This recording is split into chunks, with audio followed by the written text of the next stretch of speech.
All right, the September 2nd Community Redevelopment Agency Board of the City of Panama City is hereby called to order. We have the opening prayer with the Reverend Thomas Kennel, pastor of St. John the Evangelist Catholic Church.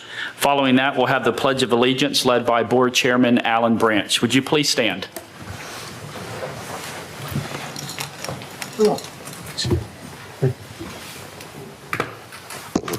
Mayor Branch, members of the board, thanks for having me. Good to see you all. If you would bow your heads and pray with me. O God, who first revealed yourself and spoke to us in the order and beauty of creation, we ask your blessing upon this board as they take in all the considerations of our beautiful area here of Panama City. We ask for good orderliness, for beauty to arise out of all the work that is done here. Lord, in a particular way, we ask your blessing upon all the members of our community, and especially our students, Lord, our children, for your protection to be with them and over them, as well as over our entire city. Protection from storms and other natural disasters, as well as from any forms of violence and evil. And Lord, we look to you again, you who order our days and who have created each of us, to help us to bring good order and beauty here to our home. And we ask all of this through Christ our Lord. Amen. Amen. Thank you. Join me. Please flag. I pledge allegiance to the flag of the United States of America and to the republic for which it stands, one nation, under God, indivisible, with liberty and justice for all. Thank you. Ms. Sagehorn, please call the roll. Board Member Granger. Present. Board Member Street. Here. Board Member Hughes. Here. Board Member Lucas. Present. Chairman Branch. Here. All present. Thank you, ma'am. All right, y'all have the minutes, board, from the July 29th, 2025 CRA board meeting. Staff would entertain a motion to approve. Motion to approve. Second. All right, we have a motion and a second. Are there any questions or deliberations?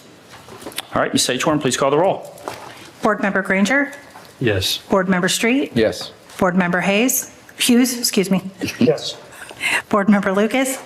Yes. Chairman Branch. Yes. Jonathan just got a demotion. Yeah, exactly. That is not what I was thinking at all, Commissioner. So, all right. Case is on the case. All right, minutes are approved. Item 5 is additions, deletions, modifications. I know staff does have one request after conversation with a couple of the board members, and that is to move item number 10 to follow item number 6 and be advance of the discussion and consideration, following number 7 in advance of item number 8 regarding the budget for next year. So staff request would be to move item 10 to follow item number 7. So moved. Is there a second? Second. All right, any discussion? Ms. Sagehorn, please call the roll. Board Member Granger. Yes. Board Member Street. Yes. Board Member Hughes. Yes, ma'am. Board Member Lucas. Yes. Chairman Branch. Yes. Motion passes. Thank you. Item number 6 is audience participation, open to any issue related to the Panama City CRA's authority. Remarks are limited to 3 minutes. If anybody would like to speak to any item in the CRA's authority, please come to the podium and give your name and address for the record. Hello. Hello, good afternoon, everyone. Michelle Bryant, 409 East 9th Street. I just have 2 comments to make. First, thank you to the CRA staff and the upgrades that have been made at Henry Davis Park. I was thinking January 2026, but Michelle Zirkle and Ms. Webb have done a really good job in partnership with I used your last name, not your first name, with making these changes happen and providing a higher level of quality of life for the community. The day that I actually went out there, and I want to share this story, there were kids, and I don't know where these kids came from, who came out there who were playing. People had their dogs out there. It was different age groups, young, old, black, white, and it put a smile on my face because that's what you want to see at a park. And so they were super excited about the cover for the garden. They were super excited about the pavilion, and that's not even 90% of the rest of the upgrade. So with just those small changes have been a huge benefit to the community, and I want to say thank Thank you. The last item I have here, from the CRA budget talks via the Zoom you guys had a few weeks ago, I do hope when you decide in the budget talks today that you do support assisting the Boys and Girls Club. It is very instrumental to that side of town, and they need that Boys and Girls Club open for those children who have no other choices. So I hope you do consider making that a part of the budget for the 2026 year. Thank you. Thank you, Ms. Bryant. Any other comments from the public?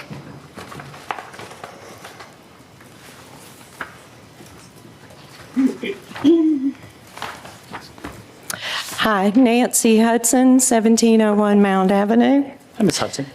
Hello, thank you. Couple of things. One is Mayor Branch, Commissioner Granger, both agreed with Commissioner Street at the last meeting about making sure there was $35,000 for the Publishing Museum operations in the budget. And I just want to make sure that that number is at $35,000. Nobody can do what our community does in running a museum for that, for the little bit that we get. I know it's a lot, but it's a little, it makes a difference, the $5,000. Our museum manager serves as the director, the exhibit coordinator, the education coordinator, the admin person, the archivist. She's doing the jobs of 5 people, and she's doing an amazing job. But also, there's 200 hours a month put in by volunteers. We're matching that $35,000 easily. So I'm hoping that we're at $35,000. Second thing is I want to talk about Truesdale. I'm hoping that you all put plenty of money in there to accomplish that project. We've got a little bit of an impetus for that to happen. And I hope that project makes it to the top of the list for the city. We have gotten a call for letters of interest from Florida Humanities, and they're due by September 17th. We're working those through the process right now, but we could be selected to put in an application to host Americans, a new traveling exhibition from the Smithsonian, their Museum on Main Street program. It would come in the spring of 2027. And Truesdale is possibly the only location in St. Andrews that we could host that because it requires 750 square feet. This exhibit, Americans, shows the links to Indian culture and history everywhere and how it impacts us all. And the exhibit serves as an essential step towards understanding our history, our shared future, especially as we commemorate the 250th anniversary of the United States in 2026. In addition to bringing that exhibit, we would have a kind of trifecta. We've just gotten Oaks by the Bay Park on the Florida Public Archaeology Network's Trail of Florida's Indian Heritage, and in the spring of 2027, we will be having the St. Andrews City exhibit in the museum that's with all of our archaeological finds from the dig we've been doing for 5 years. We have thousands of artifacts. We'll have to whittle it down to just a few, but it would be great to have Truesdale open and have that exhibit there. Thank you, Ms. Hudson. Thank you. Any other public comments?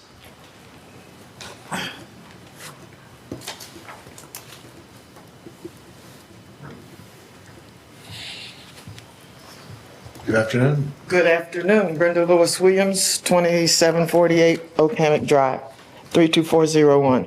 My comments are primarily for item 10.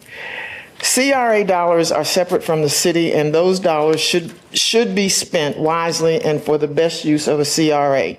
In addition, any project the CRA puts out, a proposal should be put out for other qualified contractors to apply and secure a minimum of 3 qualified bidders, which will afford the best use of resources.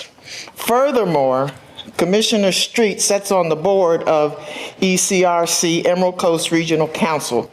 This presents a conflict of interest in my mind. Commissioner Street should not introduce this for the sake of integrity. Another commissioner should have been tasked with this as it smacks of impropriety. It is unconscionable to address contracting an agency at this time to submit a proposal considering the city is in some degree of financial distress. This should be talked for a later date. To do otherwise is considered fiscal carelessness, recklessness, and negligence. They all mean the same thing, but I liked all three of those words. And we can use some of those dollars for the Boys and Girls Club in Millville. We're using them for the St. Andrews Publishing Company. Why can't we use them over in Millville for our kids? Thank you, Ms. Lewis Williams. Are there any other public comments tonight for the CRA Board to consider? Calvin Stephen Bruner, 606 North Center Avenue. Hey, Mr. Bruner. Hey, I would want to address the board to clean up the Millville corridor in between Everett Avenue and Watson Bayou, well, Sherman Avenue to Everett Avenue. It looks like the backside of Chicago. And I've screamed it from the rooftop for the past 5 to 4 years, and it goes on deaf ears. If we want Millville in that area to succeed, we got to clean that crap up. It's nasty, it's filthy, and we are now called North Millville, I guess, and I call it the forgotten community because we're forgotten over there. Joe Moody Harris Park is an awesome, big, huge, beautiful park that could thrive again, but it sits in ruins. Thank you. What was that stretch again, Mr. Bruner? You said? 606 North Center. No, the stretch. Between Sherman and Everett. Thank you so much. Thank you. Any other public comments tonight for the CRA Board to consider? Nobody hears on the written all the stuff there. Hello, Catherine Glover, representing Girls, Inc. Hey, Ms. At Glover. 2010 West 12th. Thank you. A few weeks ago, I had sent an email to all of you expressing some both concern and need. The concern being that Girls Inc. of Bay County has been located on the Oakland Terrace premise, Fountain Ave, and now at the Oakland Terrace School since 1974. And we're going to be losing our facility there that we've been in agreement with the lease with BDS as of our May academic year. So we serve about 400 girls every year, and we're very much needing some assistance in finding another location. We felt that somewhere within the CRA district would be most fitting, especially north or the Millville area. We have spoken with the Boys and Girls Club and any recommendations that any of the commissioners and mayor has shared, but it's too small of a space for the needs. So we would just like to go on record on thanking you for consideration and letting you know how important this is to the youth that we serve and that we serve throughout our county. How much space? Substantial. To be able to serve 150 girls in one location, we have to break it out by classroom space ratios, by age groups. So approximately 10,000 square feet. That would include 5 or 6 classrooms, a multi-purpose facility. Similar to what we have on the beach is 7,700 square feet. We're able to accommodate 80 girls. We lease a property behind the Lutheran Church, and that has 4 classrooms, an administrative office, very small, and a multi-purpose room. It works out nicely, symbiotically with the church, as they don't use that facility, and if they do, it's just a multi-purpose room for a fundraiser from time to time. So we're able to make that our home on the beach. Thank you, Ms. Glover. Anything else? Well, no, but thank you very much. You're very welcome. Any other? All right, thank you so much. Okay. All right, are there any other public comments for the CRA Board to consider? All right, seeing none, public comment is closed. I will just briefly address that we did receive good news this last week that the grant for Joe Moody Harris Park was signed. So that's finalized. So we're looking forward to moving that project forward very soon. And then, yes, we remain committed to Truesdale Park. In fact, we'll be kicking off that project. We just had a meeting right before this one with Commissioner Street and some of our engineering team. So we're really looking forward to revitalizing and repurposing or bringing back to life Truesdale Park we're all very aware of the need for meeting space over in the east part of our city. So are any comments from the board in regards to any of the public comments that were received? Yes, I just want to address Mr. Bruner, Calvin, and say that we had talked about pulling together a small group of citizens in Millville, and that is still the plan. We were waiting for one of our staffers to return from overseas. Yes.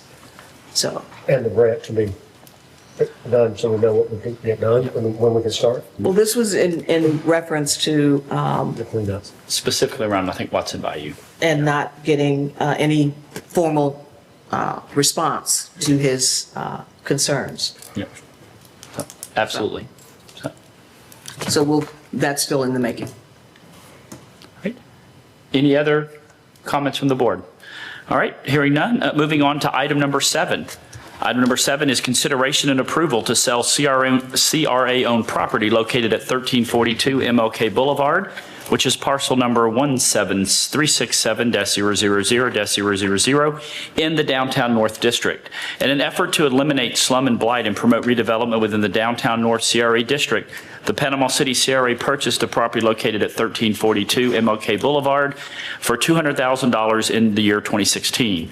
The existing structure, which was the former Lee Motel, was then demolished by the CRA.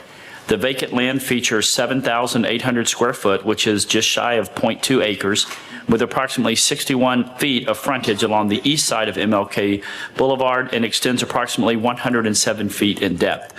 To assist in determining market value, the CRA obtained an independent appraisal from Giles Appraisal Group on July 23, 2025, valuing the property at $61,000. The CRA staff has required an inquiry from the community expressing an interest in submitting a proposal to purchase and then redevelop the parcel, then develop the parcel to achieve the CRA plan objectives. The proposed sale would support private investment, improve the streetscape, and contribute to the district's continued redevelopment.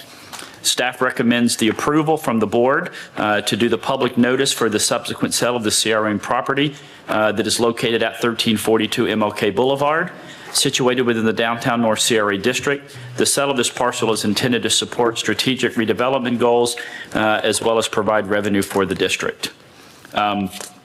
Staff would entertain a motion to approve the listing public notice for the subsequent sale of the mentioned CRA-owned parcel. Make a motion. Is there a second? Second. All right.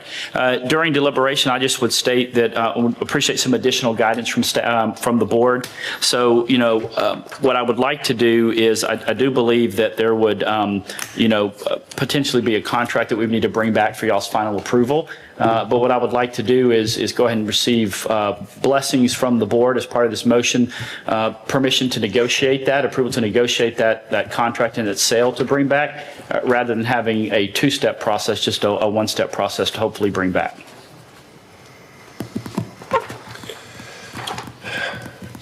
Yeah, Okay. I'll start. I love the idea of getting properties back in the hands of people paying taxes and using them. We don't have a framework. We have a couple properties now that we're figuring out how do we price them and do we offer discounts based on. I love the usage of American Legion. It's basically a community center. That's really what it is. Focusing on veterans. It's awesome use.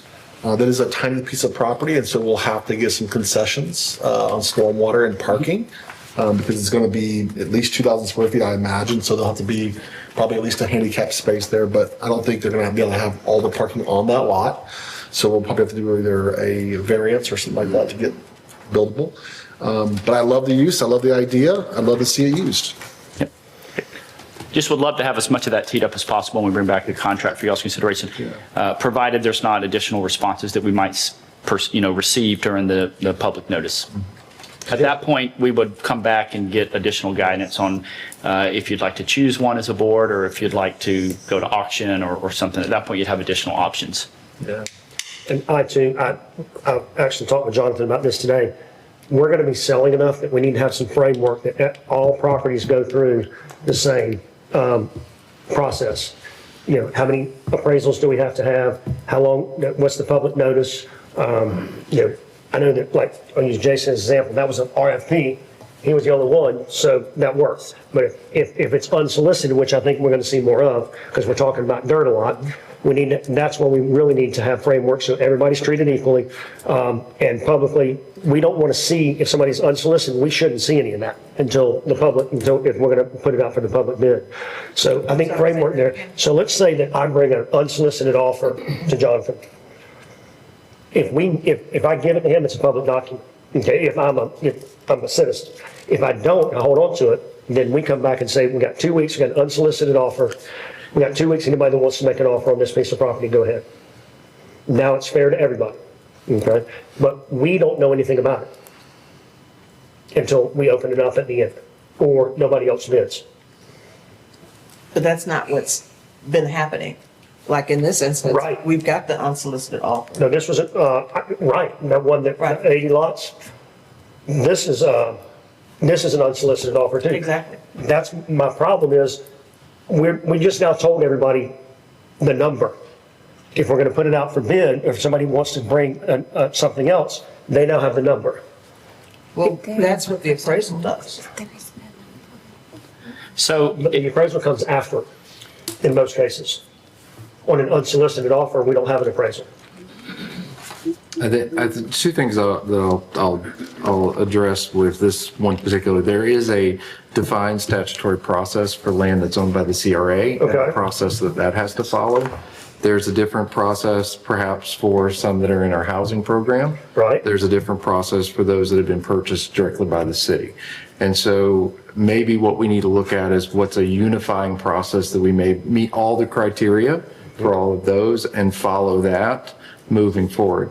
One of the aspects that I would love to see is just like hey, is there any process that would check all the boxes for all three categories? Right. So. Yeah, we can definitely check into that. I know, and Commissioner Street is right, and obviously a parcel that's owned strictly by the city is where we have maximum flexibility. It's a little bit more difficult when it's housing dollars or CRA dollars to that end. And to Commissioner Lucas's point, yes, the standard practice now is if we receive an unsolicited offer, we bring it to the board, whether it's CRA or whether it's the city, to get direction. And then we've also typically done appraisal so that we have some type of objective analysis of it. I will say this, I've had conversations with all five of you on this and a lot of the staff. The only thing I would say is I know that at least a few of you appreciate maintaining maximum flexibility from your end, and not necessarily being, boxed in on like a rigid process. And so I just think, we can do that. We can kind of move in that direction, but it's going to be hard to kind of maximize flexibility on the board or on the city commission, depending on who owns the property. That's a good point. And also having a very rigid process. Okay, yeah. but if this goes out, if we have to put this out for public to bid on if they want to, do we have to? It's unsolicited. Yes. Okay. With the Because CRA. it's CRA. So the Because number's out CRA. there.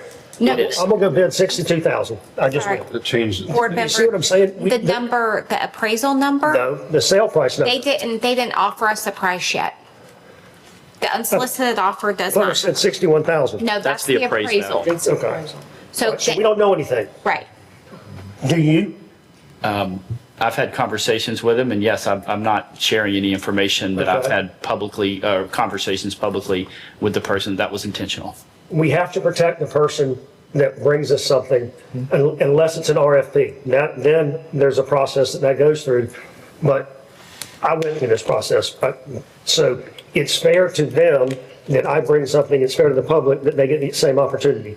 That's all I'm asking is we want to make sure. But to Josh's point, if it's different in each category, is there a way to at least keep that part there on unsolicited? So that that's the maintain of secrecy on unsolicited. That's all I'm asking. Yeah. So, I mean, if I did get multiple offers for this, my question then would be, what do you plan to do with the property? And then I would share that with the board. And, y'all may be willing to accept less if it's something that y'all would like to see developed, and that's your prerogative as a board. Okay, and that's another one. What we would like, what would they like, we want to know what they want to do with the property. There's a list of things that are allowable in that use, in that zoning. Any of those are acceptable to us. for us to say, you have to do this or this that's allowable, we're telling them what they've got to do. How about you got to build within a certain amount of time? And if it's got to be a house or something, it's got to be in a certain price range. But for us to say, you've got to build this business doesn't make sense to me when it's allowed in there. They're getting it, but they have to build it in a certain time. Oh, Have we done that? Cities Well, do that all the time, all over the place, Do all over they? America. Oh, my gosh, yes. Okay, Oh, my but gosh. they know it up front. This is going to be, if you're going to buy, do they say, here's what's going to go here, and if you want to come make an offer on it? Oh, I mean, cities do partnerships like this with parking garages and bowling alleys, and this, I mean, Tallahassee gave away an old building for a brewery. I mean, that through their CRAs. They do it all the time for specific uses of things that they want, and that's what's typically defined your comp plan is things that you want. Okay, but does that person bring the brewery to the city, or does the city go out and hunt a brewery? Both. I mean, Ocala approached me 7 years ago about their firehouse downtown, said, we want a brewery in the firehouse, and I know you do breweries. And so it just depends on the city, you know. And how savvy the city is. And how savvy, yep. And so when I went to Ocala, they had a room full of people who do breweries. Y'all are pretty savvy. We are, we're very savvy. It's budget season. Yeah, and so it just depends on the city situation and what they want. And that's defined usually in a comp plan or in neighborhood plans or by the neighborhood, you know, group like a DIB or waterfront partnership. So for us, it's the Dover Coal Plan. Or in this case, it's the CRA plans. Yeah, it could be either You one know, of those. if it's in line with which are followed by the Dover Coal neighborhood plans. You know, we incorporated those into our CRA plans, but that's what we would say. If it falls in line with what the CRA goals and objectives are, like we would be willing to we have donated property to Habitat for Humanity, you know, to that. One of the things that the mayor from South Carolina talked about is they buy strategic places so that they can do that. Okay. One of the things that I think the culture here is we want to be involved, and we really want to be involved. How about we be involved and step back? And that's my point is we're giving you the dirt at a discount. You've got to build within a certain time. We got some restrictions on it, but to say to somebody you have to do this when we didn't make it be that way, and that's why they came to it. I think that's a little. We didn't say, Jason, you got to build a laundromat there. And he comes and says, I want to build a laundromat. We were telling him he had to do that. To me, that doesn't make sense. That's an allowable use. But why don't we just say anything in this allowable use, you got to build within 2 years? You got to decide if you want a bail bonds place there or not. Do you want a pawn shop? Well, what's going to but it's allowable use. And so you have to say what can actually elevate the neighborhood. What does the neighborhood need? 100%. Or do you just say highest and best use? Whoever pays the most. You know, and it's 165,000 or whatever the number is, and it sits there for 20 years. But I'm not after the highest price. It's an allowable use. So if we don't like the allowable use of neighborhood general, then why are we going to discount it down and say we can, do we restrict what he can build in there on that lot? Certainly, you could. I mean, you can't. I mean, you could tighten your land development code to be like, let's say the community said, "Gosh, city, we want you to put a bowling alley there. We need a bowling alley. We just got to have a bowling alley there." I don't think in the land development code you should specifically say you can only build bowling alleys in lots that are over 5,000 square feet. So we can decide if we want to financially encourage people to do things that may not financially make sense, like a bowling alley. Bowling alley may not pencil there, it may pencil somewhere else. But we have the ability to, if you believe the government's job is to incentivize things that help neighborhoods, we can totally do that. There's CRAs across Florida that literally give away buildings and give them cash to do things that the neighborhood needs. Like they will hand them a check. And so we could do that. I'm not saying that we should, but we need to define what the neighborhood needs. And I guess the process is, if we know up front, if I say, Janice, here's this lot, and this is what we want to do, this is what we want on it. And y'all can all bid. And Janice says, this is exactly what I want. She'll pay $1,000 more. She knew going in that was what had to happen on that discounted lot. I just disagree that the government says to this person, whoever it is, you buy this, yes, you're getting a discount. We are going to tell you what you have to do with it. How about you can do anything in here in a certain amount of time? That's my concern, is that we're telling them what to do with it. You're saying as long as it meets the land development code, you're fine with it? It's in that zoning category. R1 is only houses, yes, sir. So the CRA does give us a different bag of tools, if you will. It does.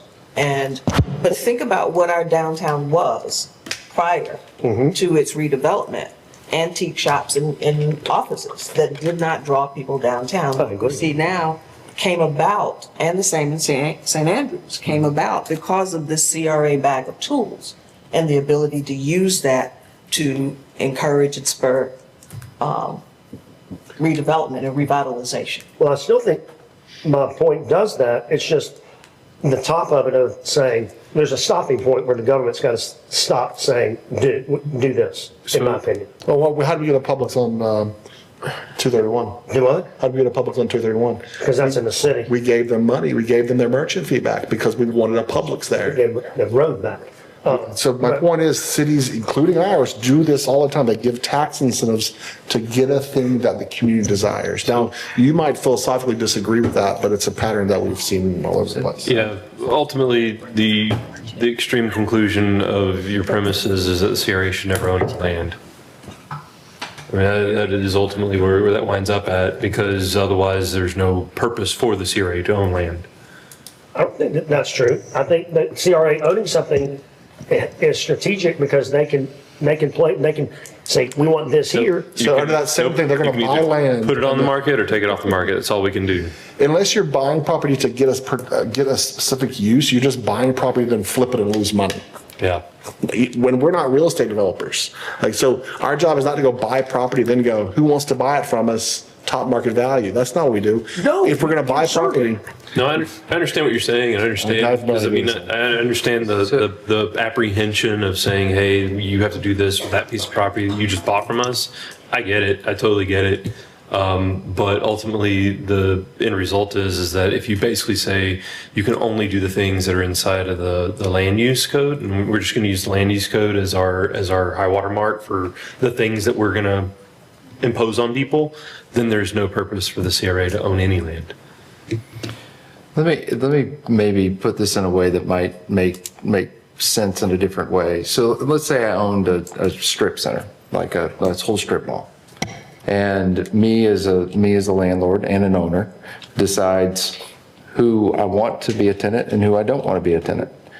I think that's a very similar premise to what's happening in the CRA. Do we want to have, a blanket of different options that might just go there? I mean, if we let mini storage in every single category, everything might be just mini storage. So there has to be some type of regulation of land use to get the outcome that you want. And what you're seeing inside the CRA areas is we're wanting things that provide productive public benefit with the properties that are currently owned by the public.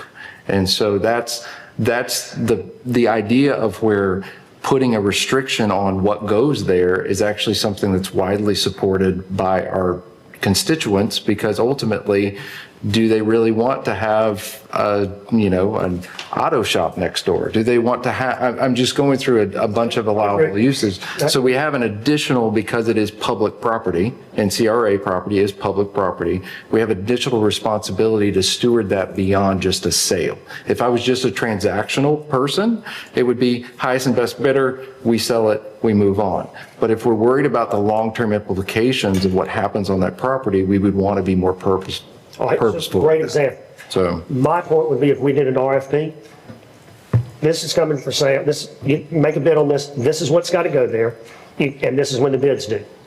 Now people know what they're bidding on through the CRA, that's what they're doing. Instead of, here's what we're doing, you can buy it, and oh yeah, by the way, we want you to do this when they're here.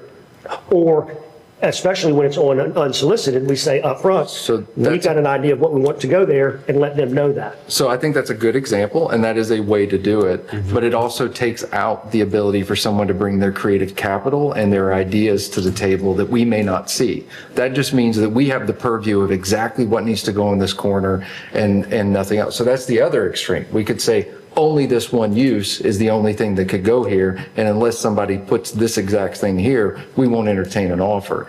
And I think what we're saying as a board, at least what I'm hearing, is we're open to a lot of things, but yeah, there are going to be some things that we're not open to doing on these properties because we don't see the overall public benefit for that. But at the same time, we also understand we're not the master developers of everything, so bring your best ideas to the table and be creative also with that parcel within a box. Right. So, and I think you're wanting to define it on the front side, and that could be like we may find that on the downtown marina, it is very defined. But on a parcel that's in one of the CRAs in different areas, it may not be as restrictive. So I think we were very restrictive saying we want a grocery store on MLK and 15th. That is one of the things that we said, hey, look, you can bring your best ideas, but if it doesn't include a grocery store, I'm sorry, we won't listen to it. And I think that's a good thing. And that's how people made their bid. That to me, they make their bid based on the information provided. They might pay more, they might pay less. I just think information is important there. If we're going to restrict it, which I believe in, okay, I'm just saying they need to know that up front. So, yeah, but doing things one way means that we only have one tool in the toolbox. I get it. And I'd rather have many for all the reasons he just outlined. Right. Because somebody may come up and say, hey, I've got an amazing idea and I was just afraid to say it, or I didn't know how to say it, or I didn't know who to say it to. And then, yeah. Are we moving along? Yep. All right. Is there? Nope. You're perfectly fine, sir. Are there any further deliberations or comments from the board? All right. So we have a motion and a second to approve this. And if there is only the one response, the executive director and staff are approved to negotiate a contract to bring back for final consideration from the board. Is that the motion in the second, Mr. Chairman? Ms. Lucas? Okay. Ms. Sagehorn, please call the roll. Board Member Granger? Yes. Board Member Street? Yes. Board Member Hughes? Yes. Board Member Lucas? Yes. Board Member Chairman Branch? Yes. Motion passes. All right, item number 10 is now item number 8, and that is discussion and consideration of the CRA administrative cost. As background information, during a review of the proposed fiscal year 2026 annual budget, the board requested additional clarification regarding the increased city administrative fee. In response, staff contacted the Florida Redevelopment Association, or FRA, the Florida League of Cities, FLC, and other CRAs around the state of Florida to gather comparative data. Research confirmed there is no statutory cap, definition, or uniform standard for determining or allocating CRA administrative cost, and practices do vary widely across the state. Board member Josh Street has proposed engaging the Emerald Coast Regional Council, or ECRC, to conduct a CRA administrative cost policy and benchmarking study. Staff requests that the board provide direction on the preferred approach for determining the CRA administrative cost. I do want to note that there are several items here in the agenda, most of which is from staff and not from Board Member Street. The two items that are specifically labeled JS and then underscore are his. Staff simply added to this item, again, based on the board direction at the last meeting. So, board, turn it over to you for your deliberation, probably starting with Board Member Street, in order to give staff the direction requested. Mr. Street? Yes, so I would draw your attention to JS agenda item for the purposes of the discussion. I do appreciate the staff doing extensive research on different ways of doing that with the abundance of information that's here. I want to address one thing that Ms. Lewis Williams said. I serve on the ECRC board because of your appointment to it. Should someone else want to serve on the ECRC board, you are welcome to have that position at any point in time that you would like. Are you saying you serve without payment?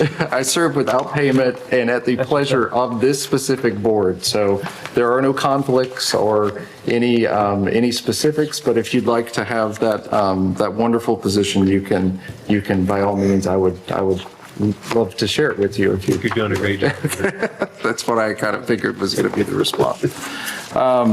So a couple things from our discussion last time that I just pulled a few things together. One, and I think this will be really important to our conversations even moving into next year, is on that agenda item that I put together, which, you know, like I said, it's the JS agenda item, CRA administration of expenses. It shows what our property taxes actually make up of our budget. And for us, it's about 14.9 of the $55 million general fund budget, which is about 25%. But when you combine it with all the other budgetary items, property taxes represent about 9.6% of the overall budget of the city of Panama City. So there were a lot of discussions about like, hey, should the CRAs carry a higher load of the property tax budget because of so on and so forth? I think we're talking about a very, very minute percentage of the overall picture of what we do as a city. I do want to make sure too that it's pointed out the downtown CRA as well as the St. Andrew CRA, we contribute a substantial amount to the property taxes because our expansions are so young. And so the baseline for property taxes wasn't established in the 80s. Most of them have been established in the last 5 years. And so there is still a significant portion of taxes that are being to property taxes specifically coming in the downtown CRA North, as well as the St. Andrew CRA because of our expansions. So the overall point that I was really getting to in our last meeting was that, hey, if we're tripling what administrative expenses are this year, what stops us from tripling it again next year and the next year after that? And so creating a parameter of which staff has clarity to operate in is really important to me, I think, for us moving forward. We have been able to do some research since our last board meeting. There is no CRA that is privately managed. There are projects that are privately managed, but there's no CRA that's completely handled by a separate entity that is not either a municipality or a county. So that's an important piece. Mr. Street, if I may interrupt, I apologize that this is not better marked, board members, but if you can locate the final report on the Miami-Dade County Grand Jury page, Commissioner Street's are the 2 pages right before that item. And it took me 2 minutes to find it, so I apologize. Sorry. So, yeah, you got paper cuts. So I'll help Mr. Hughes, but I just wanted to flag, there are 2 one-page documents by Board Member Street, and again, they're right in front of the final report of the Miami-Dade Grand Jury, if you find that. There's no. Is that like an inch and a half into the package? It's about an inch. So it's this much. budget and budget numbers. No, the budget's not that big. And I feel establishment of CRA after appropriation. It says agenda item on it. Establishment of CRA administrative cost policy and benchmarking study. This is the picture. It does exist. And we were not trying to hide it, Mr. Street, I promise. Passed all the Like how many hours you spent on this? This is it right here. I feel sorry for the printers. This is number 1, this is number 2. Keep going. Board Member Hughes was able to find it. Yeah. He's a little bit faster. There we go. There we go, right here. All right, we're good? Again, Apollo, I just wanted to be able to look at what you were referencing to, Mr. Thank Street. you. Yeah. So currently, right now, our CRA administrative costs, including the broadest definition, which is also something that I'm encouraging us to kind of set a parameter to that, it is underneath the 20% mark. Where did the 20% mark come from? In 2015, the Miami-Dade CRAs were brought before a grand jury for excessive administrative cost in their CRA. So it's a litigation point that was done specifically towards administrative costs. At that point in time, their CRAs were spending about 80% was going just in an allocation to the cities for just overall administrative costs, which was leaving them with no program money to actually do what the CRA is intended to do, which is reduce blight, encourage economic development and growth. They didn't have the ability to fulfill those things. So the ruling out of that came with set a cap, work with FRA, which is the redevelopment agency, to set some type of cap with that. And theirs came out with an interlocal agreement that was established at 20%. And so that's where the 20% number came from. There is no statutory requirement to do that. There's no like legal saying you have to do this, but it was the benchmark that I found that, hey, look, if it went through a grand jury and this is the result of it, that's probably a good measure for us to kind of take and start from. And it doesn't interfere with what the staff is requesting for this year. And so it literally changes nothing from that. Now, I will say where we got into the conversation of having staff go back and do those things, I would liken it to, hey, I'm having a plumber. They say it's going to cost me XYZ to do that. And I look at that plumber and I say, hey, plumber, I want you to go back and I want you to find 3 of your competitors to tell me if what you're charging me is correct. That's kind of a weird way of doing that. So ECRC is familiar with our CRAs. They did an audit on us back in '23. It would be something very quick and very low cost for them to take the same benchmarkings that have been provided by staff, do a quick review, come up with a percentage as well as a definition to administrative uses that we can then use should we ever be audited. Hey, a third party has looked at this. They came up with these things as a benchmark, as well as an overall cap and this definition. And so that's where it comes from. Rather than putting it on the staff to go and find, I'm just saying, hey, we could use a third party to give an objective view, which will most likely, I don't know where that would end up, but I would imagine just looking at all the data that they've provided, as well as what I've seen, is probably where they're asking, for this year, so.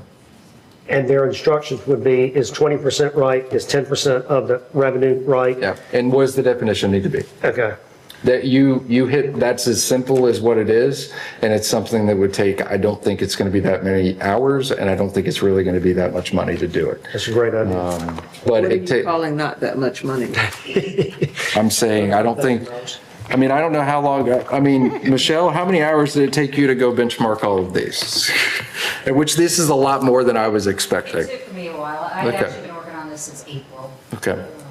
But, I would say no less than, Ms. Zirkle, please use the mic so they can hear you online. Thanks. I would say no less than 50 hours. I've been working on it since April. Okay. So I would say take the information that I've got, take the information that Michelle's got, if they want to add any other ones. I think in this parameter proposal, which is on the next page, the benchmarking report, it was a minimum of 5 to 7 agencies, both including urban and mid-sized municipalities, which is where we fall, and review their expenditure patterns, from a different Florida CRA. And then they would provide us a target, an acceptable ceiling, maximum ceiling, and then provide a definition.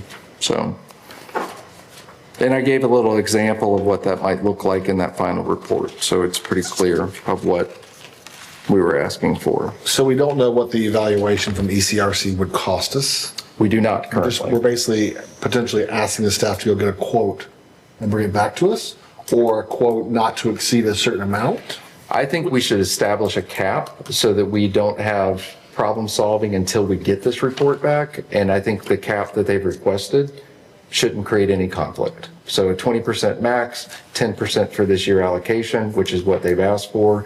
And then we kind of enlist this, get the quotes back.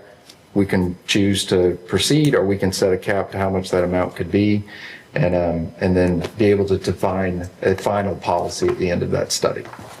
We have reached out to ECRC for a quote for this scope of work, and they said they would get back to us. The person who does that is out of town, but they would get back to us by September 9th with a quote.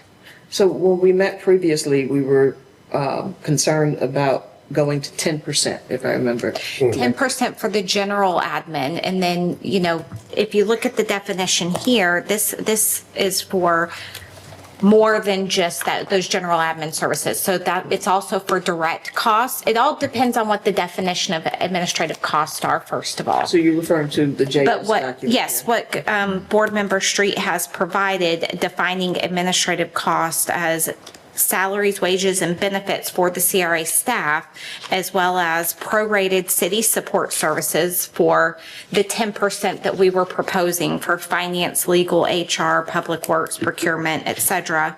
For office operational expenses such as office rent, our CRA does not have office rent, but if we did, that would be included.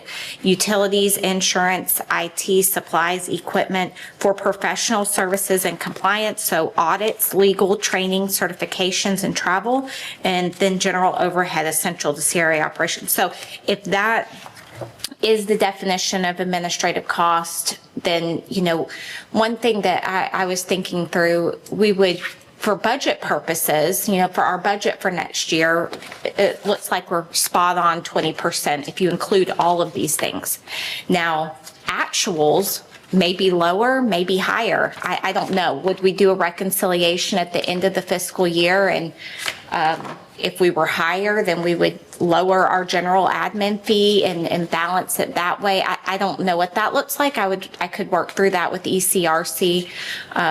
But I would also just like to point out, we have been project focused, and I know when you're in a project focused environment, maybe you don't have as much direct administrative cost.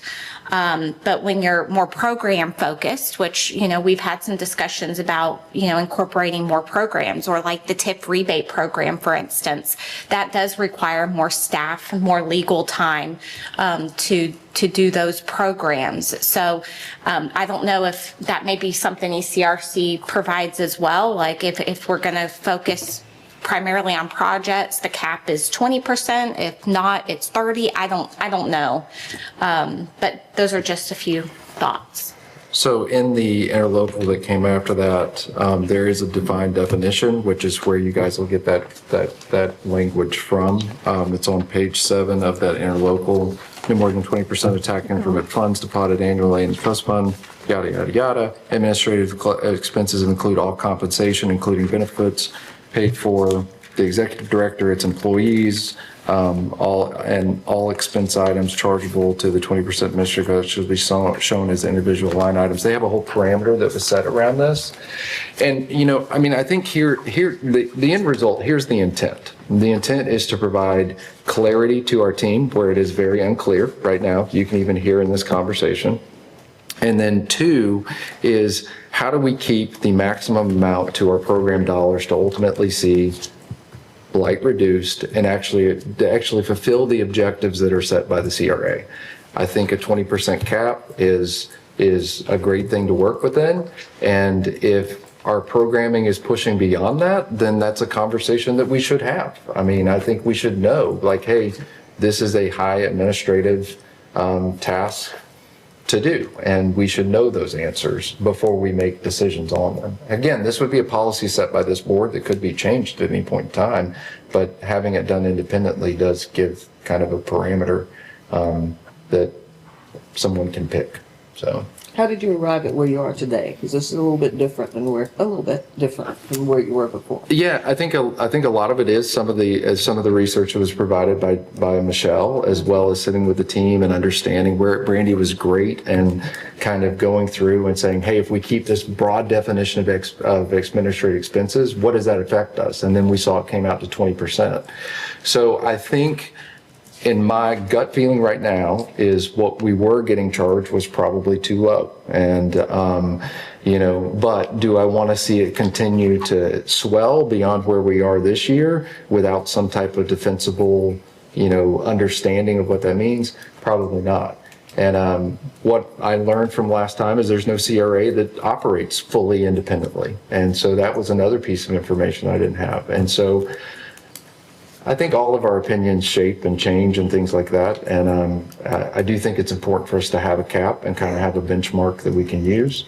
But I'm also willing to say, hey, our team does a great job. They've done a great job here. I think we just need to kind of be clear with what our expectations are. And this gives us a process to do that. So we met and talked about this virtually. It was apparent to me that the increase was needed, given the number of years that we had no increase and that we hadn't been attending to this, because there was a point at which several years ago, it was just cut. And let's just whittle back to the very, quick. And now that we are evolving, we know that our staff is taxed. And so the 10%, now we're at about 20%. To your question, what keeps it from spiraling out next time? Us, the same thing. It didn't spiral for a year. It didn't even move for years, but a need was brought to us. And so we do that. And if we put the cap on, then this body, whoever is sitting here, has to go through what we're going through to lift the cap. So I'm good with the research. Thank you, staff. Thank you for delving into it. I still am not sure what ECRC is going to bring that helps us beyond this point. if we put a cap on it today, what new information are they going to give us beyond the 50 hours that Michelle I is think a already- definition of what administrative costs are, and I think also a justification of 20% or whatever that percentage is. So, what is the true benchmark to be set? So answer the question at the bottom, it's 3.4% of his examples? And those were three that I picked, but they're different than what Michelle got. Right, so that's a long way from 20%, but that says that and we're operating at what? But, and they're looking at total expenditures, we're looking at revenues, so Right. that also will vary. If That's something that they would look at there. It's going to bring us to a unifying point. So I picked 3 CRAs that were involved in this. All of their administrative costs are way less than what ours are. Does that mean it's right? I don't know the answer to that. Michelle has some that are higher than what ours. And so, I have a feeling it's going to land someplace probably in between the two, but having ECRC do an analysis will provide us that report that's not, hey, staff, go pick, 4 CRAs, or, it's like, hey, look, let's look at a broad spectrum.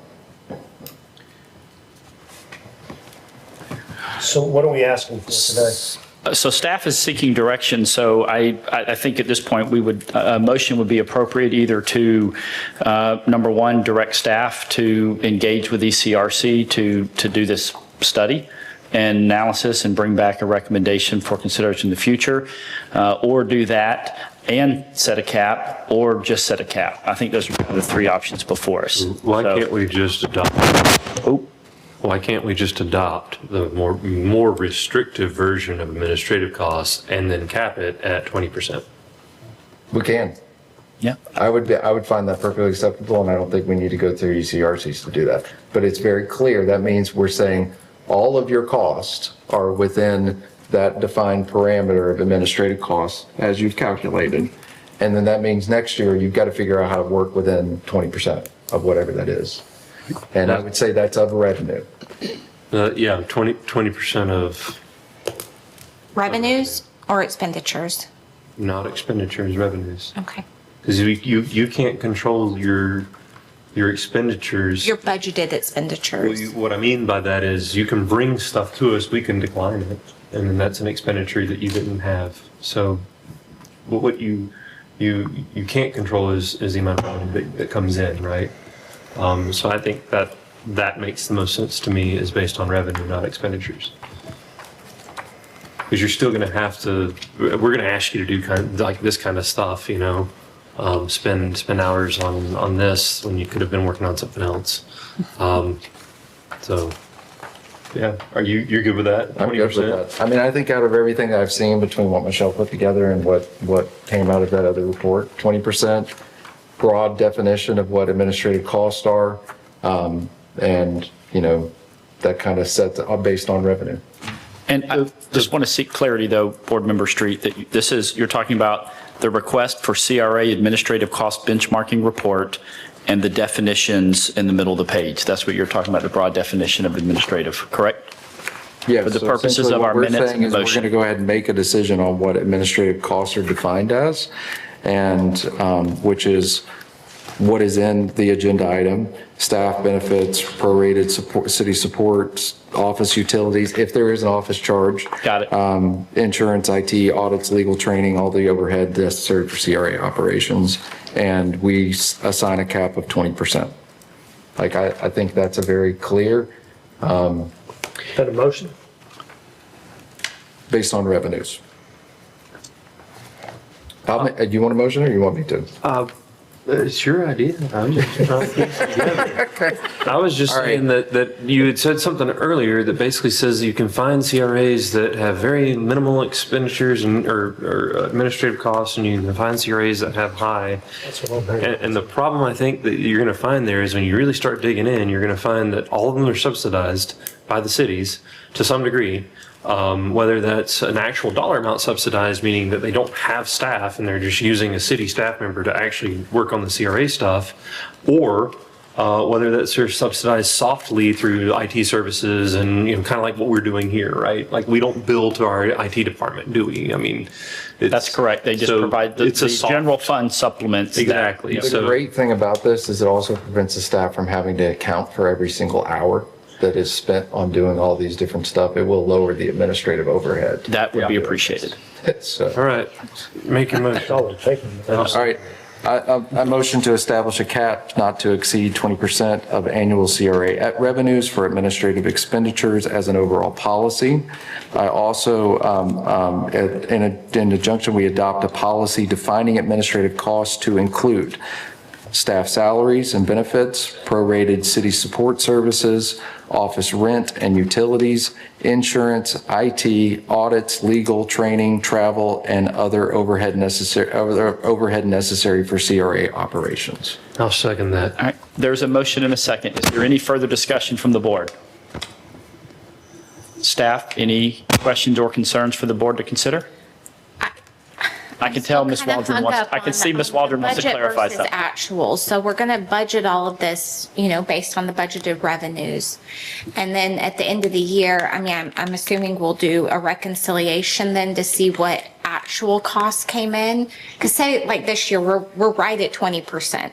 So that's why I'm worried, September next year, we can do a reconciliation of how much we actually spent on all of these things and say it comes in at 22%. You see what I'm saying? Then you would I'm backfill 2% from. out of the general admin? Okay, Yes. that's what I was thinking, but wanted to make sure y'all understood Why couldn't you that. cut 2% of administrative costs? Well, at Well, that it's the point, end of the all of the fiscal year. costs have been spent. Okay. It's spent out. But what I would say is, do you want to come back and have a conversation if it's only 18%? You see what I'm saying? Yeah, that's Okay, true. so, We'll figure it out. I so, was trying to think maybe through how we that should would just take the 20% and be okay with that. I know, but, or if there's a legitimate, reason, like this year, we have been heavy on, legal fees, because we did a CRA expansion, we've done plan updates, and we did the TIF rebate program. All of those were heavy legal, so if we have a circumstance like that, maybe we could bring it back to the board and Yeah. y'all could consider I that. would suggest that as you work through the year and you determine that there's certain things like that, then you're like, hey, this could greatly impact our 20% rule here, that you just bring that back to us and say, hey, this is going to potentially All right, push us got into. it. Yeah. Got it. All I right, just thank want to you. make sure that staff is very clear. Should we go down that path and we want to start raising the cap to 20%, that's when I would bring back, hey, let's get an independent view on benchmarking and those reports. So that we have something like that. So ideally, Okay, I just want to. that kind of information would be with, if you opt to do this thing, it will cause that. That's what I'm looking Got it. for. Thank you. On the front end. Or in the middle of the year, not in the Yeah. last 30 days. Yeah. Understood, Board Member Granger. So, all right, Ms. Waldron, we good? Strongly encouraging you Yeah. to stay within your 20%. Ms. Marlar, we good? All right, please call the roll. Board Member Granger? Yes. Board Member Street? Yes. Board Member Hughes? Yes. Board Member Lucas? Yes. Chairman Branch? Yes. Motion passes. All right, now, what is item 8 in your book is the consideration, approval, and authorization to execute resolution CRA 2025-0902.1 for the CRA fiscal year 2026 annual budget. As background information, in compliance with Florida Statute 163.3876 and in accordance with Florida Statute 189.016 subset 3, the Board of Directors of the CRA is required to adopt by resolution an annual budget for each CRA district trust fund. The proposed fiscal year 2026 CRA budgets are incorporated into the City of Panama City's overall fiscal year 2026 budget and will be presented for approval at the public hearings on September 9th and September 23rd of 2025. Upon adoption of the fiscal year 2026 budgets, staff will prepare the fiscal year 2026 annual work plan along with the required goals, objectives, and performance measures. In compliance with Florida Statutes 189.0694, these must be published on the CRA website by October 1st of 2025. Staff recommends approval from the board and authorization to execute resolution CRA 2025-0902.1 for the CRA fiscal year 2026 annual budget. Board members, staff would entertain a motion to approve. Motion to approve. Is there a second? I have a motion to approve, but I do want to make sure that Ms. Hudson's question was answered. Are you seconding? I am seconding. Okay, so we have a motion and a second, and obviously we have a time of deliberation. And so I think about Truesdale specifically. I think about the waterfront partnership. Yeah, Waterfront Park, yes, 30. Because there's no way for us to tell on this whether or not this stuff we discussed got adopted. We did confirm it's 35,000, Mr. Street. Okay, so, and Truesdale is in this one as well? Correct. So we are utilizing both HRP money as well as CRA money for the full build out of Truesdale. HRP is specifically for the parking lot and some of the exterior of the building, such as the siding, windows, HVAC, and some of the sidewalks connecting some of the DOT and city sidewalks, as well as the parking lot. And then we'll utilize CRA resources for the build out of the inside of it. And then is Boys and Girls Club in this? Yes. Yes, so I know they're in the account, so it's hard to Yeah, tell I can't tell. exactly, That's why I but you will see that when we were planning at the virtual CRA workshop on September 17th to go over the annual work plan that we discussed in here that has to be posted by October 1, where we'll show you where the specific projects, but yes, we were moving the money from the bond project in Millville to go towards the Boys and Girls Club. And then also in here that there's 200,000 for Truesdale allocated for the interior. What Jonathan just spoke about with HRP funding, that's 750,000 for Truesdale. And what was the other one you just asked about? I asked about the Boys and Girls Club. Okay. You answered that. Then my last one was, we talked about the Breezeway project. Is there still money allocated to the Breezeway project, or are we not allocating money to the Breezeway project? It's still allocated at this time until we get some additional direction. Okay. All right. So was there anything that anybody else had in that discussion that we need to confirm that got adopted inside this before we approve? Those were the ones I remember. The Girls Incorporated and their dilemma with the property that they own, and now with having to find somewhere else because of the school district's change of use for the Oakland Terrace School. So as of May, they're going to be on the streets, and that'll be how many girls? 200, 300? Just for Oakland Terrace. Yeah. So, So They own that piece. I have, We own it. they own it. They own it. in St. Andrews, we have very limited options. Now, I would be willing to try and help with maybe a church or something like that, like reaching out and us discussing some of those, that if it was in the St. Andrews district. That's then maybe we been can. helpful to them, on the beach. Yeah. They've been able to follow that model, but they do have property that they're not going to build back on there at Oakland Terrace Park. Correct? Are you, if I can ask a question, if that's okay, are you guys looking to? Mr. Street, may I have her come to the Yeah, podium, that if would that's be- okay? that would Would you be please come to the podium, please? Thank you, Ms. Glover. Just for the benefit of those that are listening online so they can hear both sides of the conversation.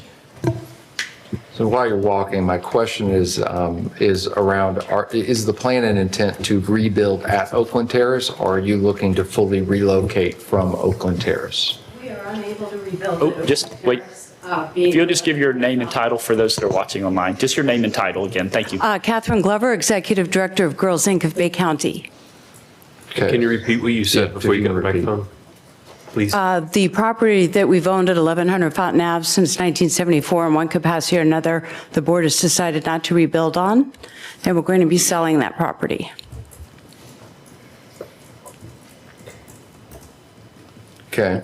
And what is the board's overall, objective? Do they want to go rebuild someplace else? Do they want to lease? The board had decided that it was in the best interest of service to more youth throughout the county that we not rebuild in one small space, and that we're able to expand to further low, moderate income communities and Alice families, which is generally to the east of our service area right now, and our centralized service area currently of the Oakland Terrace St. Andrews. We serve 12 schools we transport from between the beach and our Oakland Terrace. Okay. That's helpful. Thank you. It's a central spot, but there's not a lot of 10,000 square foot buildings around there either. Do we have anything in our inventory that kind of fits that? No, I mean, A.D. Harris. I was going to say maybe A.D. Harris. When I think of churches in West Panama City, I think of St. Andrew Baptist, but I say that not knowing any of their activities and program during the No, week. I mean, I'm happy to reach out and like have some conversations on from that standpoint. But what I understand, you're trying to move east. East. Is that what it is? As well as maintain our central location, Yeah. but we're not serving the youth in the eastern component, eastern part of our county. Springfield, Callaway, Parker, the whole Tyndall area. Board members, I think the challenge from the city's perspective, again, with maybe the exception of A.D. Harris, is those 5 to 6 classrooms. I think that's kind of the. Let me ask this question, because this is kind of that. So is there any property that we could offer in exchange that maybe has a building on it? Because that is contiguous to Oakland Terrace. Is there anything in the Parks and Rec portfolio that might facilitate what they're, and I have no idea whether or not there's anything like that. I mean, my thought is that every viable option is probably shooting out of mine and Brandy's mind right now because we've been put on the spot. Well, I would want to talk. What about Craft Field? I mean, it's a vacant field over Right. there in Millville that is on our inventory list for the PRAC, the Parks and Rec Consolidation and Is there a Closure building Committee. or anything on it? It's vacant. It's It was used for a FEMA trailer lot after post-Hurricane Michael, and then we got money for that, and we cleared it, and we irrigated it, and it's a multi-purpose field. But now that we have built out Daffin, we're not using it. So it was one that was on our PRAC list. It's a practice field. There's teams practicing there. Oh, they are? A lot of Rattlers. Okay, I thought they were all at Daffin now. And the Falcons or Okay. somebody. Really? Okay. Yeah, because that's what, increased sports, they need practice fields as well as play fields. Yeah. And so that is something that is. Okay. And adding, it's kind I'm of in sorry. the neighborhood too, so if you had like, I don't know how much traffic that comes in and out of Girls Inc., but it's in the middle of a neighborhood too. It's deep in Millville. Yeah. So Could we give instruction to CRA staff to just like, let's take a look at every option and see if there's something that can match. I mean, obviously we want to help in whatever way we can. You guys do have a fairly unique set of needs as far as from the spacing that you allocated, but that doesn't mean there's not something in this. Well, and the other concern is we have property, but we don't have the ability to give them a 10,000 square foot building. Yes. $1.5 million, $2 million at this point. Yeah. That's right. Yeah. And so that's just the starting line for them. And as opposed to, and I love Girls Inc., but Boys and Girls Club was like at the finish line, and we were like, just need a little bit of money to get over the finish line. Do you guys have any money for construction, or is it just, you've got to just lease? Well, they will when they sell their dirt, right? What's that? You will when you sell your dirt? A little bit. Okay. Depends what we get, that's for sure. Yeah. Certainly not enough to invest, $1 million, $2 million into a facility of any type. And, I said 10,000 in my 3 minutes quickly. Because we are so different than most after-school programs, in as much as we offer a research-based curriculum every single day to our girls, and recreation, and homework, and tutoring, that's what makes us unique. It's not to say that we can't think outside of the box to be able to serve more youth in a greater capacity in less space, as long as the logistics make sense. So perhaps we could break out our largest group of girls are in grades 3 through 7. Perhaps one facility could serve that. We've just confirmed over the last couple of months, and most recently about 6 weeks ago, that indeed we would not be able to extend our lease through BDS with St. Andrews Oakland Terrace space, which is a very generous space. But it gives us what we need to be able to serve all those girls.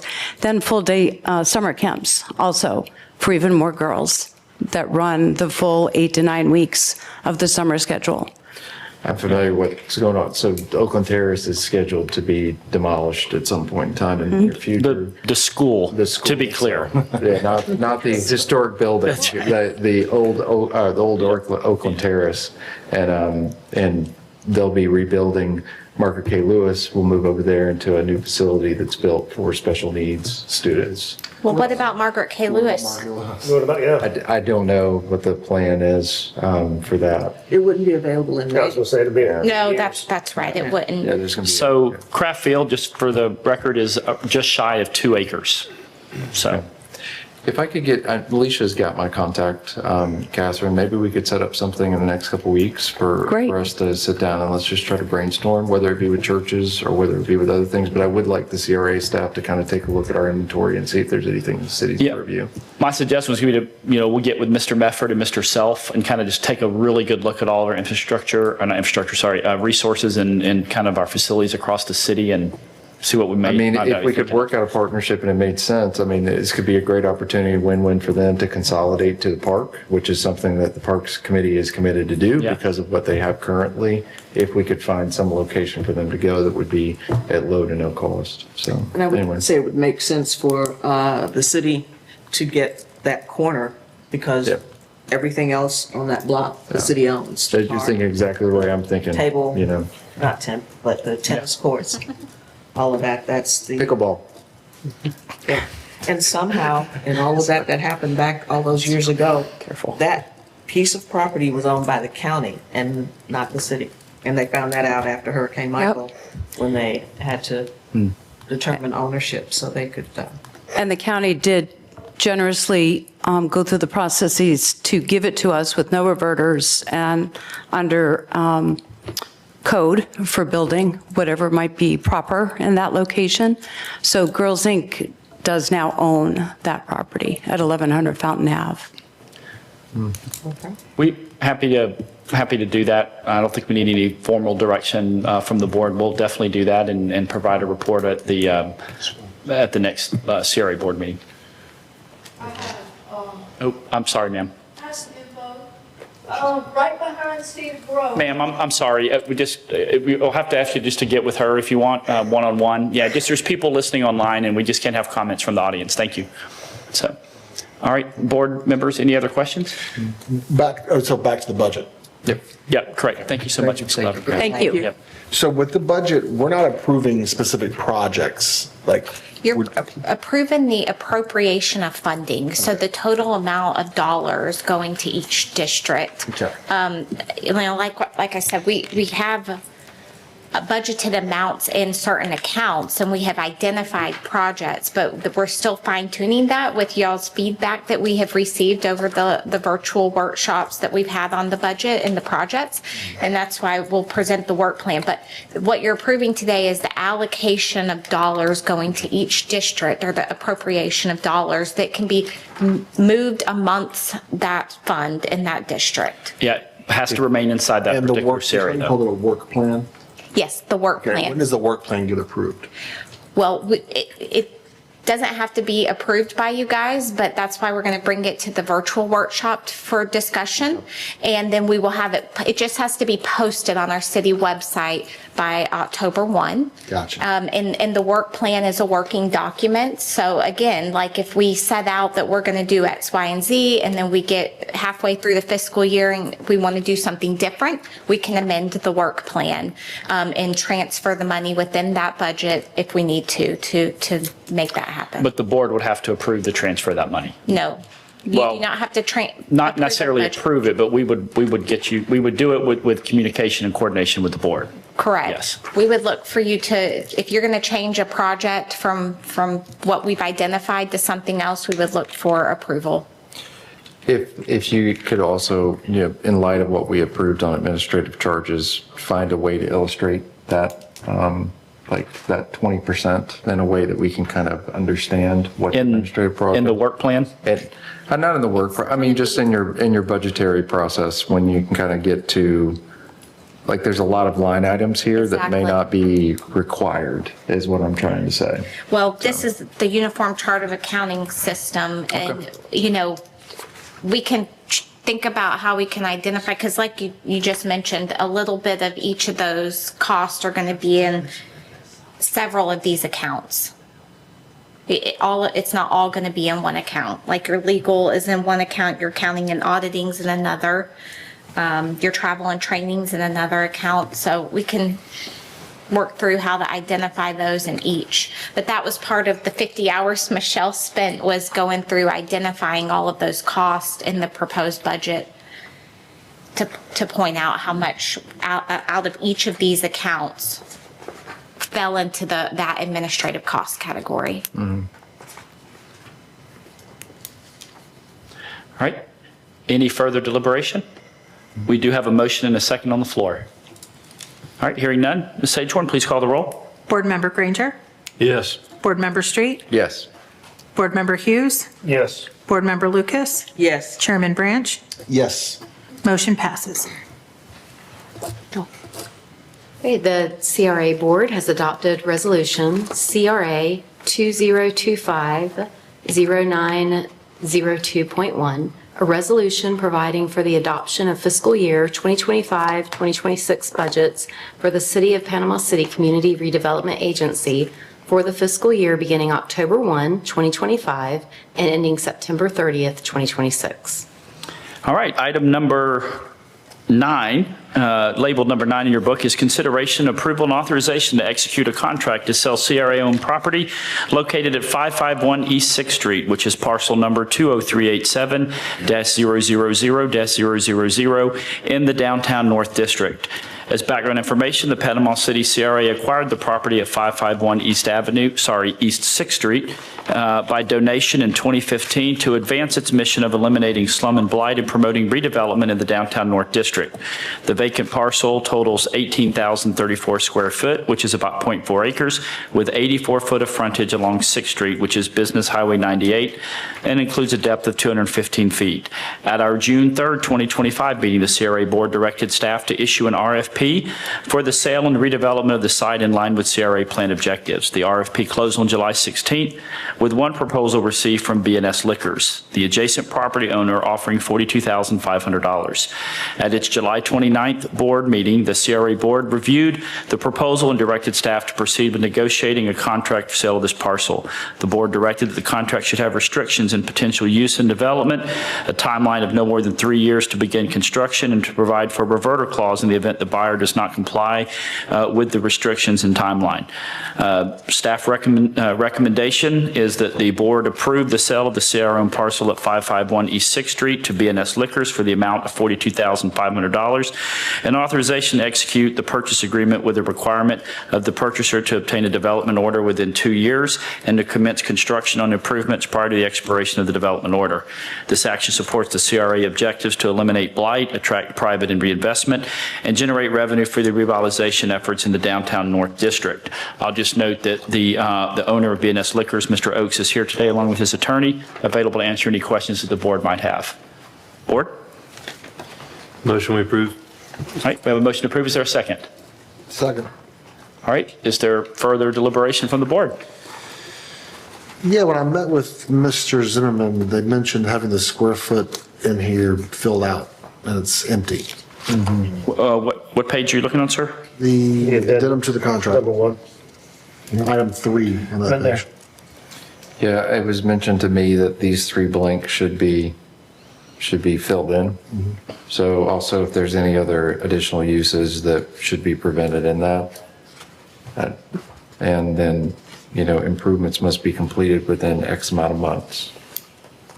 If I may, those blanks were meant for discussion. They weren't specific in the minutes of the previous meeting. It was just, these are the types of restrictions that we would like. So I think it's board discussion of what, of what type of restrictive covenants that you wanted on there. We tried to be specific. There were specifics about not having a parking lot, those types of things that we tried to include in drafting the contract. Are there specific concerns from the board? 51%. That's an easy one. Okay. Okay, 51% for, I'm good with that. And within 36 months or 24 months, and number 3, the bottom one. Okay, the square foot, I mean, That's going to be. 2,000 square feet. That's going to be dictated by the development, the size of the lot. Dee Dee, do you have some suggestions for these Yes, she blanks? does. May I please speak on this just briefly? My name is Dee Dee Rowan, 558 Harrison Avenue. I'm here on behalf of the buyer. So Ms. Marlar and I went around a few times on this, and part of my client's request is that you not dictate a minimum, simply because that will be dictated by market conditions at that time. We understand if you want to restrict, certain things or certain that you do not want there, but otherwise just that, whatever's allowed in neighborhood general, except for the things you say, don't put this here, don't make it a parking lot, don't make it a gas station, whatever you might put. But just in terms of the square footage, he doesn't necessarily know what he'll do right now. More than a shed, right? Like More than a shed? Right, yeah. Okay. I guess So that's if my it was concern, like it's a shed with a parking 250 lot. feet or 500 feet, that's not an issue. I think that's fine. Yeah. What was the number? And then the 51% is what we are going to ask as well. I actually got taught that by your buyer. All right, so I have a question, or a clarification. This is what I was talking about. We're negotiating this deal, but the RFP did not say what was not allowed. I like this, okay? It says, and that's all it's restricting, you can't do this and this, and everything else is allowable, according to Ms. Rowan. Right now, that's what they're asking for. So if we want to restrict against something that's allowable in there, that's where I think this is the opportunity to do that. Well, I know it is because it's a contract, but from an advertising perspective, that's where I was trying to get to earlier, just as an example. But I think these restrictions are good, and they're, I think us selling where we are versus the appraised value, that gives us that right, if you will, to say, these are the things that we want done in a certain amount of time. Or not allowed in a certain amount of time to build. I guess my initial reaction was to sell this at a lower than appraisal cost to get the thing that we want, but we're no longer defining what we want, and a 500 square foot building is an office space. Okay. My point is that we tell them up front what we want, and they make an offer based on that rather than make an offer based on vacant land, and then we say what we want. See the difference? No. They know what they're going into when they're making an offer. I want no less than X amount of square foot within a certain amount of time. Yeah. Now they make an offer based on that. Yeah, and I was under the assumption that we're doing a laundromat. So like all along the way, I was like, something dry cleaner, something that the neighborhood needs. Right. And so that's why I was like, okay, I know we got some high appraisals, but we're getting the thing that we want. And now we've kind of lost sight of the thing that we want. And the timeline, 36 months is maybe or more, it's fine. But as long as we get the thing that we want of the neighborhood. And I don't disagree with that, but just when that want shows up is important to, I think, how the buyer will approach making an offer. So you're saying we should have put out, hey, it's for sale? Well, I mean, he approached us, so it wasn't an opportunity for us to. Yeah. And that's going to happen more and more. That's why we need a process on this, on these Well, we non-solicited kind of have already offers. defined it based on the neighborhood plans and we have things that we, yeah. I thought we put an RFP out. No, this was unsolicited. We did a notice as required by CRA statute for disposing of a property. Okay. And we did put in there, it was very broad, but it did say, we're looking for anything that would align with our CRA Downtown North plan, which is, again, very broad, but, the whole idea here is to get it on the tax rolls and start generating some kind of economic development on that parcel. So Dee, can I ask a question? Was all this communicated between you and Nevin, like the square footage and all these other things, or is this like something, because I guess my expectation is we kind of had some parameters that were already worked out here. My interaction has been primarily with just Ms. Marlar at this point, but basically the discussion, it was understood because Ms. Marlar went back and reviewed the minutes because I was trying to ask about the restrictions and the clarification for some of the things that were in here, even the reverter clause and how that would work. But in general, that this development should serve a productive public benefit. And so even if there's, something like that maybe, extra sentence to be included so that, because a laundromat is one of the things that's at the top of Mr. Oak's list, but I don't think he necessarily wants to declare that yet. Again, it's kind of it will be somewhat dictated by the market conditions. But if the board's concern is that it's, it will serve the public or conform to the CRA requirements, whatever the language was used when it was in the proposal, that would probably serve your purposes as the city and then also my client's purposes.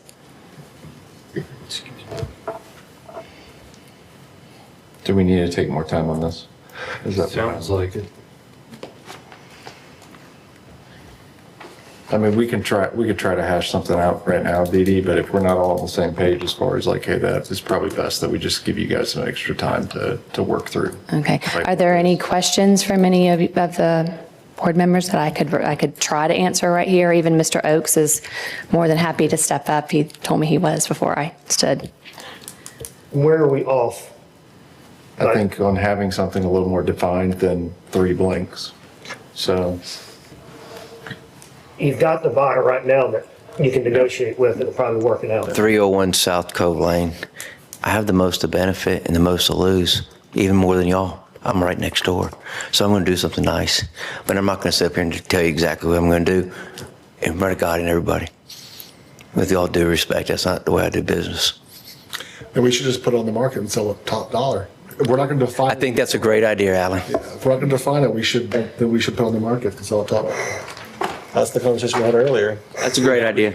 Without restriction, yeah. Well, that's the whole conversation we had earlier, was restrict it and give a discount or sell it for top dollar and say, do what you want to. Well, okay. I think, why don't we table? And if your client wants to come back and you guys want to work through stuff with Nevin, the attorney, to kind of get something more defined. Okay. That's fine. Well, the way it's written right now, it's the property shall be subject to current zoning neighborhood general.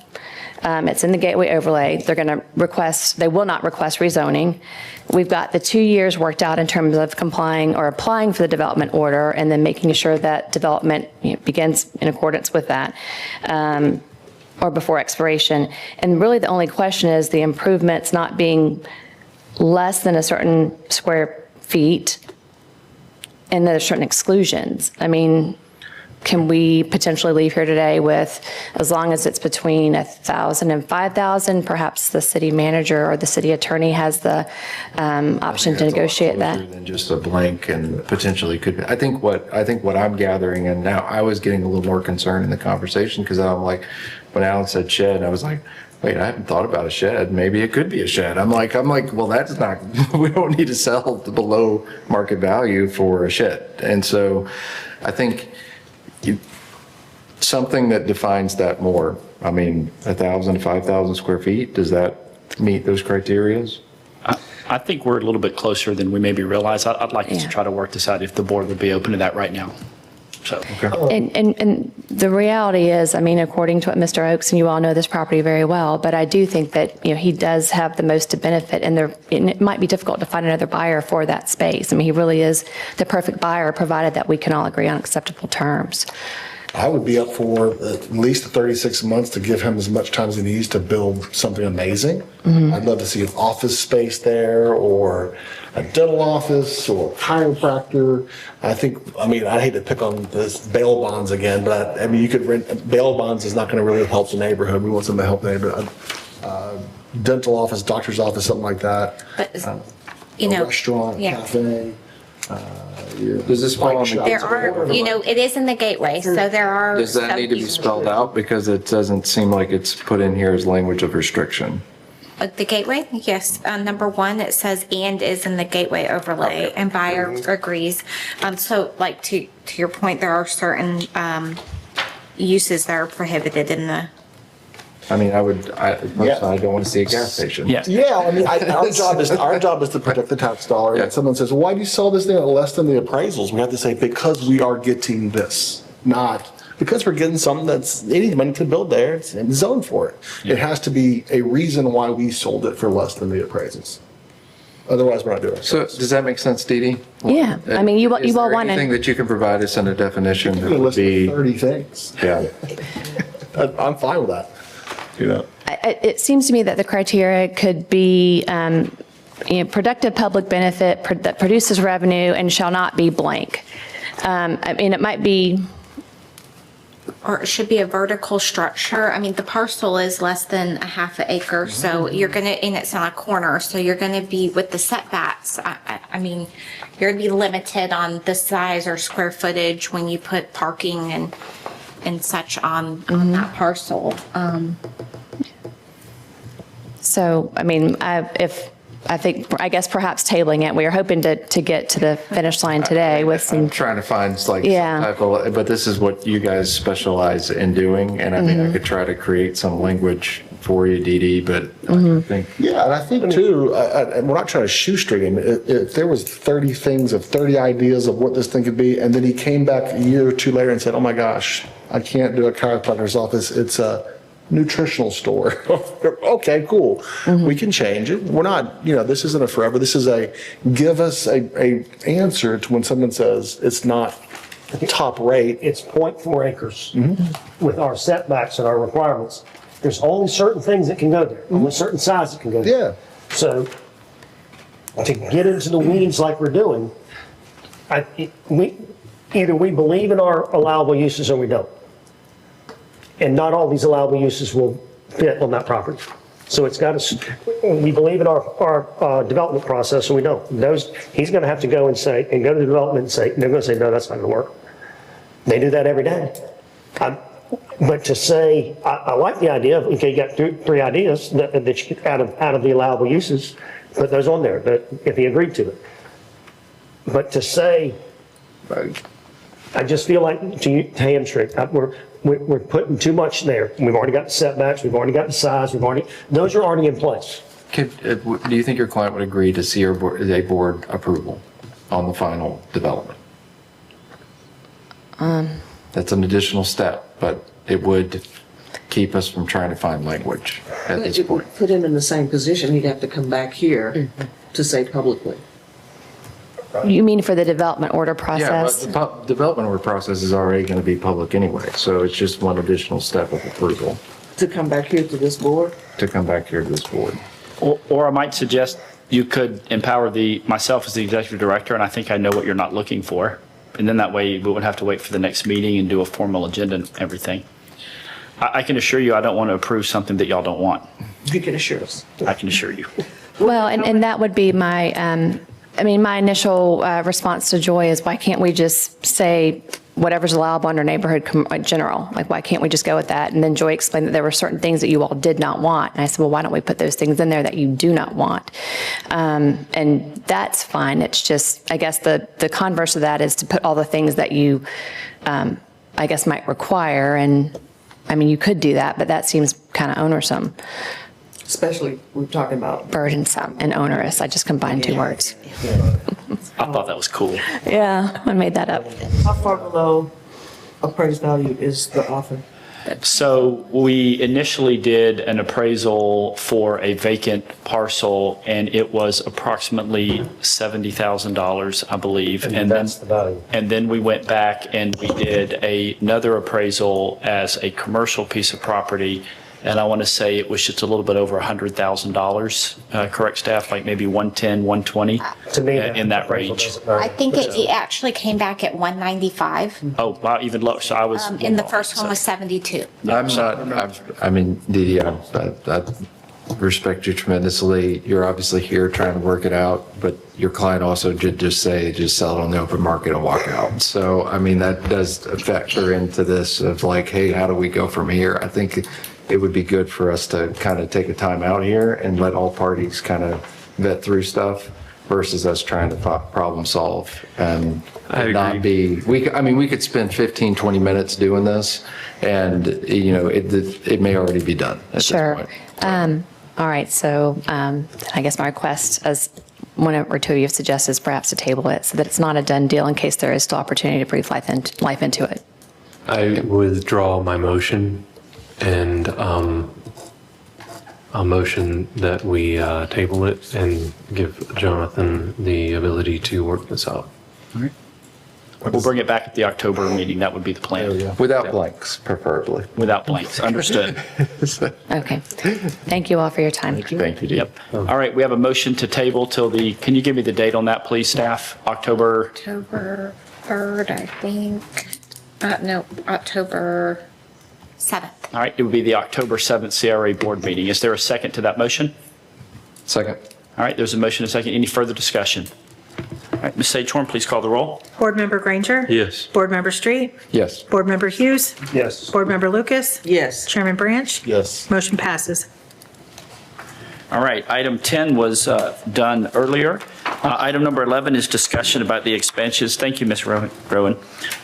Discussion about the expansion of the CRA districts. As we discussed at the last board meeting, there was a desire to look at expanding the St. Andrews CRA a little bit further east and maybe a little bit further north along some stretches. And then additionally, the Millville CRA district, expanding that a little bit further north in that area. The staff said that's approximately a $70,000 or so expense for each CRA district. So for a total of anywhere from $150,000 to $150,000 total for that effort. However, as directed, I did reach out to County Manager Bob Micah to discuss kind of take the temperature of the county commission, and his thought was that would be something that he would expect. Obviously could not commit to that on behalf of his board, but thought they would approve it with the continued 26% expense like we adjusted to for the expansion of the St. Andrews CRA at the last meeting. So it's about a one-year process. Staff's happy to consider that, but my thought, just given all that we have going on, this is my advice, my recommendation would be to maybe just punt on this for a year.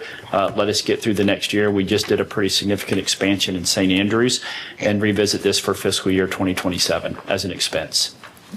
Could we go ahead and work on maps, since there's been some at least semi-positive feedback, and get everybody's feedback on where those lines should potentially be drawn, so that we can kind of keep the study area and doing that, just as purely as staff and board, and not spend any cash for other than with the admin fee. I mean, what happened last time is we just looked at a quick, hey, this is where, there's a significant chance that this would be, qualifying. Yep. And so maybe we could do that again, but with everybody's feedback, and see if what should be the boundary. I think we can look at that over the next, say, 6 months, 7 months, and kind of, just kind of sketch that out amongst staff and the board. Maybe Absolutely. even include Sweet Bay in it.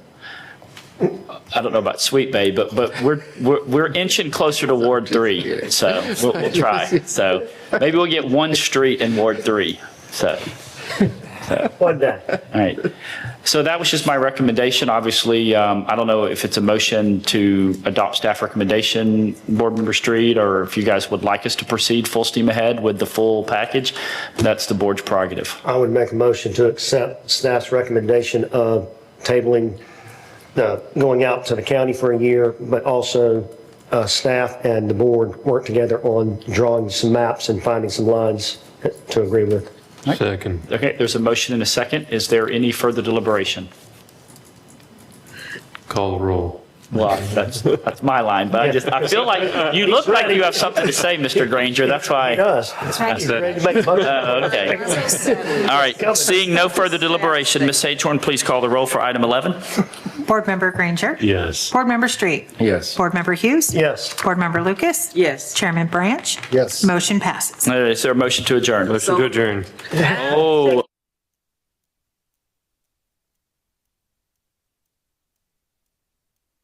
Board Member Granger? Oh. Keep going. Board Member Street? Yes. Board Member Hughes? Yes, ma'am. Board Member Lucas? Yes. Chairman Branch? Yes. Overruled. 4 to 1. Yep, 4 to 1. On the motion. Meeting is adjourned.